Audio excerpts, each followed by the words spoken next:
Hey guys, this is Andrew Dumas. This is SWAT Life. Andrew out here living the SWAT life. So, Will, thanks for coming to see us. William Martin, right? Yes, sir. All right, William. So, I appreciate you stopping in. I just wanted to have a visit with you. You know, you've been here. How long have you been here now? 4.5 months. 4.5 months. So, I remember the day you walked in the door. So, you know, and I'm like, we know this guy has a military background. Come from the HVAC industry, right? Yes, sir. A so-called comfort advisor. Is that what they're called? That's what they're called. Okay. Are you from Texas? Let's kind of start with, you know, where are you from? Like, tell me a little bit about yourself. So, long story short, I was actually born in Northern California, Folsom. County. Welcome to Texas, man. We're gonna call you a Texan. I like those better. it was about a year later. My parents migrated and came here and ran away from that place. They saw it going downhill.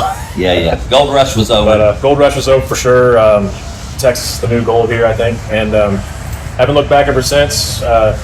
Served in the military, like you mentioned, and did a lot of that time here in Texas as well. And so this is home. Did you go to school here? I did. I went to Hill County College. I got an associate's degree. Oh, okay. And then, what made you decide to go to the military? Hey, by the way, thank you for serving. It's always near and dear to our heart. You know, I tell everybody we don't get to enjoy the freedoms of life every day. We don't take that for granted here at SWAT. So, you know, it's near and dear to our heart. So we appreciate your service for sure. And that goes for everybody out there. That's very near and dear to our heart. So what made you decide to go into the military rather than college or a career path? Obviously, you had an associate's. I believe it's the patriotism. Maybe it's the state or that sort of atmosphere that we're in. But growing up, you know, 9/11 was still fresh for me. I felt like a lot of my friends, family, older people even, also the lineage of serving in the military in our family, had that duty, that call, legitimately to serve the country, not for selfish gain or anything like that. There's hardly any of that anyway. Sure. In the military with what they pay, but didn't look back, went into it, didn't regret it at all. Did 10 years. And what branch were you in? Army. Okay. And what'd you do in the military? Don't mind me asking. No, I don't mind at all. Initially, worked on tanks. Yeah. So the M1. The Abrams or okay, yeah. I remember from watching the tanks go across during Desert Storm or whatever, and I felt like I was in the tanks with them. You know, they weren't vetted. And I just remember them saying the Abrams tanks. So I don't know a lot about military. I just remember the Abrams tanks. It's an amazing piece of machinery. A lot to learn, but we learned at the schoolhouse how to do it from the ground up. You know, the hull, the turret, everything, and the type of technology we had. Insane with how it triangulates and auto shoots and stuff, but realized that it was a really niche career field within the U.S. Army and where you could go and the schools you could compete in and all that stuff. So I reclassed naturally to communications. The whole Army's got to communicate, so you can go to any unit, any place, and be badass. So I guess there was more room for expansion and growth for you inside the Army. Correct. In that. And then my career really started to change. I was leaning into it really heavily. I loved it. And I do a CW5, so it's a Chief Warrant Officer 5, kind of like call them unicorns. These are super rare. But I knew him from church. And I did some sort of charity event where he saw me out there and he was like, man, I want guys like you to replace me and I'm retiring. And I thought, well, cool. I never even thought of this as an opportunity. And he was also in communication and doing encryption and things like that for 2 infantry at the time over at Fort Lewis, Washington State, and he was like, "Man, you should put in a package and cut the warrant off." And so I was getting real excited, and I thought, "Man, this is where I'm going to be the next 10 at least, you know, just like 20." And if you recall, that North Korea thing started popping off again. Yeah. You know, fortunately, Kim Jong-un or whatever his name is, crazy guy. President Trump at the time was able to quell that, and we didn't have to go over there, but training was incredibly difficult. Things every week in the field, and actually sustained an injury in my knee. I had a torn meniscus, and long story short, that just put me into a huge cycle of therapy and needing surgery, and they medically retired me. Oh wow! So medically retired out of the military. Yes, sir. And now here you are. So after the military, did you take some time off, or you jump right back into a new career path, or what happened from there? I'd be lying to you if I didn't say I took some time off. I did. I would have, and deservingly so. Certainly did. We started a family. So I thought maybe I needed to be more home for that. Congratulations, by the way. I hear you got another new little one on the way. You got a house full over there. Fifth one's coming. Fifth one's on the way. Hey, man, they got cable TV these days, you know. Yeah, there's right. things to entertain you. So we're definitely building a big family. We love it. Yeah, I mean, took some time off. Started kind of getting bored. Obviously, you know, can't keep a guy like me on the couch for too long. And went into real estate. So that is a lot harder than people think. You know, It's all about the network in real estate. It is. It really is. You got to be well connected. Who you know, and yeah, for sure. And I didn't have an issue with that per se. It was just, I guess I leaned more into the landlord portion of it. I ended up buying some property. I had some tenants, and the difficulties of having folks that are going to treat your property with respect. That's not theirs. It's not theirs. So, you know, had a few of those, did it for a couple years, and eventually, after the inflation, sold out, liquidated everything, and got into HVAC. And then you saw a lot of success in HVAC, right? I did. My first year, I sold 1.6 million in HVAC. Wow. And it's tough. You know, I mean, you have a small profit margin per unit that you sell, so you can imagine how many homes I hit during that time frame. But you're in the right climate, right? So Texas, if you're going to be in HVAC, Texas is a hot spot, man. It's a good place for it, you know. So you were in the right spot. Just seems like maybe the wrong industry. So how'd you end up on our doorstep? It's funny because I knew you when you come in to interview because I had actually come out to your home and brought this guy and had just got it. And we were roofing your home, and we got to chatting out there and hit it off. And I said, "Well, shoot, hop in, man. You want to go for a ride?" And you and I went for a ride, and it was super cool. I get to take one of my clients for a ride, and then here we are a year later. Yep. Now you're working here. No, it was an amazing experience initially going through SWAT. Travis initially was my manager, the guy that was doing the project. The customer service there blew me away, legitimately, because I was just like anybody else on the receiving end of getting a roof done. You know, you're like, who do I trust? Who do I want doing this? Nervous about the whole process, Yeah. apprehensive, don't even know if you want to go through it or not, right? Yeah, and there's a bunch of options, and you're like, man, what do I do? And so he didn't even try to get my business the traditional way, like, hey man, you got to go through this. It was just, hey man, we're doing a roof, literally 2 streets up on this cul-de-sac.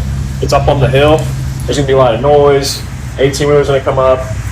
Trash in your yard potentially, all of that. Just let me know if you need me. Here's my number. Have a nice day. And I called him back, and I was like, man, this is the kind of professionalism I want if I'm gonna have it. And yeah, you showed up. You gave me a ride. You offered me some free business advice and just life advice in general, and I really appreciated that too. And the camaraderie of the team. And we all had a team meeting out in front of my house. Sure did. Got to meet the team. Everybody was super transparent and friendly, and really helped our neighborhood get all that damage fixed from that horrible hailstorm we had. That was bad down there. And it was legitimate. And so Travis and I stayed in contact for a better part of a year. And, you know, I didn't even know that. And then he said, hey man, you know, you remember the guy Will? I said, Will. I said, I meet so many people, I can't say that I do. And he said, remember we roofed his house and you took for a ride? And I'm like, yes, I remember him. Man, great dude. We stood there and shot the breeze half the day. He's like, yeah, he's actually looking for a spot to hang his hat and would like to come in and do an interview. Absolutely. I said, fantastic, man. I like that guy. Military background. Get him in here and let's chat. So now here you are. How long you been with us again, Will? 4.5 months. 4.5 months. So expectations, you know, when you got here, what were the expectations and have they exceeded? Are they the same? Is it a different business than what you thought it was? In a good way, yes. Certainly had realistic expectations due to the leadership being so well at expressing what you can expect. Everybody comes in thinking, hey, there's going to be X, Y, Z. But I love that when you go through the training process, it really grounds you, builds that confidence, and then you can be successful. And sometimes, I'm not gonna lie, it gets hard. You know, it's nothing. If it was easy, everybody would do it. Absolutely. The ability to stay disciplined and focused, and that aha moment that you eventually get throughout the process of helping folks, you're like, wow, this is really not that hard. And thanks to your training and all the times we've spoken about how to handle this, how to handle that, it's been amazing, and it's been easy, even with all those challenges. And the biggest expectation really was just that, having that team. Yeah, it makes a difference having that team. So let's talk about that. The culture's incredible, isn't it? And we really try hard to build a certain culture around here. And I tell everybody, you're part of team spirit, and having a military background, my assumption is you really enjoy that aspect of it. And it's so diverse. It's kind of like the military. We have, single mom, housewives. We have, David's here. He's a young man straight out of high school and seeing a lot of success. I mean, how's that team spirit out there? Oh, it's great. And it is a lot like the military.